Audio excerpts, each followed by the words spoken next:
Otep à tous, bien-aimés frères et sœurs. Paul Kagame veut maintenant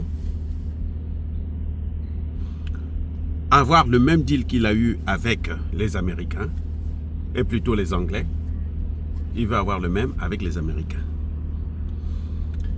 Moi, j'ai dit la dernière fois, ceux qui me suivent doivent le savoir, que l'accord que Kagame est en train de chercher, c'est pour vendre les matières premières qu'il a stockées chez lui. Personne ne veut acheter ça. Personne, pas que ne veut, ne peut acheter ça, à moins que ce soit les Chinois.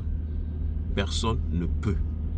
Parce qu'il ne peut pas vendre ça, puisqu'il est sous embargo déjà américain. Et oui, il va vendre ces matières premières-là à qui? Dites-moi. Parce qu'il faut utiliser le dollar, non? Il faut y passer par le SWIFT, non? Mais les Américains vont tout savoir. Donc il est en train de négocier pour qu'on puisse le laisser au moins vendre cette dernière partie, ce stock qu'il a. Maintenant, eux-mêmes, ils viennent à la télévision, ils viennent dire non, nous on est en train de négocier un accord pour prendre les réfugiés du monde entier. Oh, ah bon? Le Rwanda est devenu tellement grand, tellement riche, pour qu'il puisse recevoir les réfugiés du monde entier, et il les nourrit, il les loge, et tout machin, tout ça là. Vous croyez que les Américains vont loger des réfugiés toute leur vie, qu'ils vont passer au Rwanda? Vous croyez? Ça ne peut pas se faire. Donc, quand un accord comme ça, là, on va vous donner un peu d'argent, 1 mois, 2 mois, 6 mois pour la personne, ou 1 an maximum. Après, vous vous débrouillez avec eux. Mais Kagame va faire quoi de ces gens-là? Il va faire quoi de ces gens-là? Un accord qui a été décrié en Grande-Bretagne.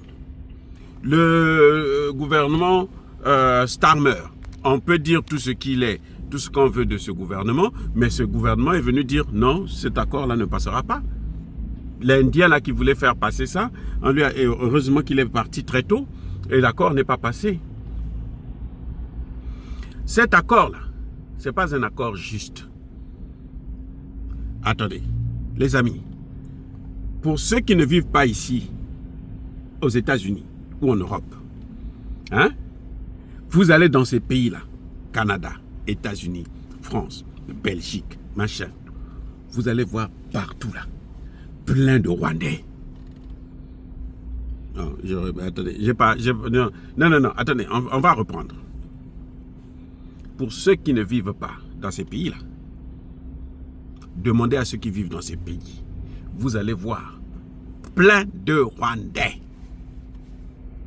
Asile politique, réfugiés politiques, machin, tout ça là, plein de Rwandais. Si le Rwanda a les moyens de s'occuper des réfugiés du monde entier qui viennent aux États-Unis, hein, mais n'a qu'à commencer d'abord par prendre ses propres ressortissants, leur donner du travail, leur donner à manger, leur donner une vie meilleure, pas celle où il va aller tuer les Congolais là-bas pour piller leur cobalt. Vrai ou faux? Vous ne pensez pas? Je vais vous dire une chose. Ça là, aux États-Unis, ça ne passera pas. Lui-même, Kagame le sait. Donald Trump aussi le sait. Les deux le savent. Marco Rubio, je ne compte pas sur Marco Rubio. Marco Rubio n'est pas intelligent. Lui, c'est pas quelqu'un d'intelligent, Marco. On vous a dit que Marco Rubio là est intelligent. La force de Marco Rubio, c'est un exécutant. C'est-à-dire que tout ce que Trump dit là, lui, il le fait comme les yeux fermés. Mais il n'est pas innovateur. Je dis, hein, il n'est pas innovateur. Il ne peut pas présenter à Donald Trump une stratégie, une position donnée, un point de vue particulier. Non, il ne peut pas. Donc, c'est Donald Trump lui-même qui va décider. Si Donald Trump accepte de faire ça, hein, si Donald Trump accepte de faire ça, je vous dis les amis, là cette fois-ci, parce que jusque-là, je n'ai jamais regretté pourquoi j'ai voté pour Trump. Mais s'il le fait ça, là, je vais regretter pourquoi j'ai voté pour Trump. Parce que je me rends compte qu'il est l'un des plus idiots de cette planète. Oui, il est le plus idiot des présidents américains. Tu ne peux pas prendre les réfugiés qui viennent dans un pays comme celui-ci, les prendre, les envoyer au Rwanda. Parce que le Rwanda a de l'espace là-bas. Si le Rwanda pourquoi le Rwanda se bat pour prendre le Kivu? Ce n'est pas à cause de l'espace et des minerais. Maintenant, il lui va prendre des gens qui vont venir chez eux. Il va les loger où? Mais ça veut dire qu'il va prendre ces gens-là pour les envoyer encore en RDC. Je l'avais déjà dit concernant le contrat avec la Grande-Bretagne. L'Indien qui était là, l'autre idiot, là, je ne sais pas comment l'appelait, là, qui est comme une brindille, là, est tellement bête aussi, j'ai oublié son nom. Sunak. Lui, là, hein, lui, là, son problème, c'est que, comme il est indien, là, vous savez, dans ces pays-là, les plus racistes, ce sont les étrangers qui viennent dans ces pays. Ici, aux États-Unis, là, les plus racistes, là, vous allez trouver les Hispaniques, vous allez trouver les Noirs, vous allez trouver les Indiens, vous allez trouver les Bangladesh, vous allez trouver toute la clique, là. Ce sont les plus racistes aux États-Unis. Ils sont plus racistes que les Blancs eux-mêmes. Oui. Parce qu'eux, ils viennent, et puis on leur a dit, non, eux, là, c'est rien du tout. Et eux aussi, comme ils sont bêtes, ils pensent que c'est vrai. Ils ne savent pas que les Occidentaux, quand ils font ça, là, c'est pour que les Africains puissent être toujours diminués par tout le monde. C'est tout.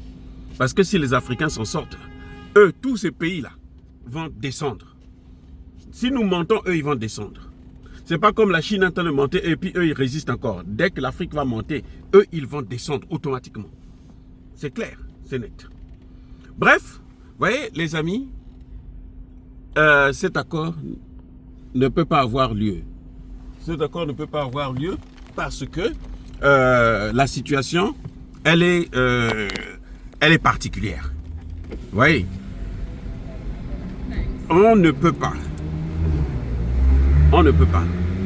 envoyer dans un pays comme celui-là, comme le Rwanda, des gens qui n'ont pas, c'est-à-dire qui n'ont aucun sens de responsabilité, où on ne respecte pas les droits de l'homme, où on fait la guerre, où on a le sang des Africains. On ne peut pas.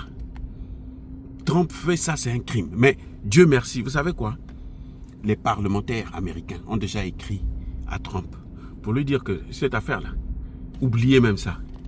Et Trump ne pourra pas faire passer cette affaire-là si ça ne passe pas au Parlement. Même les républicains disent non. Ça, nous, on ne veut pas de ces imbécilités. Comment tu peux apprendre les réfugiés qui sont ici?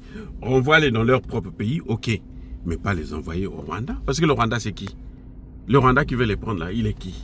Le Rwanda a quoi? Comment le Rwanda va les nourrir? Nous aussi, on va passer tout... Vous allez les nourrir pendant 10 ans? Pendant 20 ans? Ça n'a pas de sens. Et le Rwanda qui est en train de faire ça, vous voyez comment le Rwanda continue à être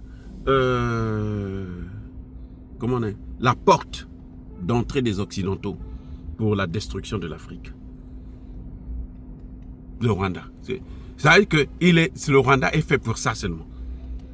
Les amis, c'est malheureux. C'est malheureux parce que, on a des gens comme ça, comme les Ouattara, les Kagame, les Kabila, toute la pacotille des dirigeants africains qui n'ont rien compris, qui pensent que l'Afrique doit toujours être l'esclave des autres. Soyez bénis.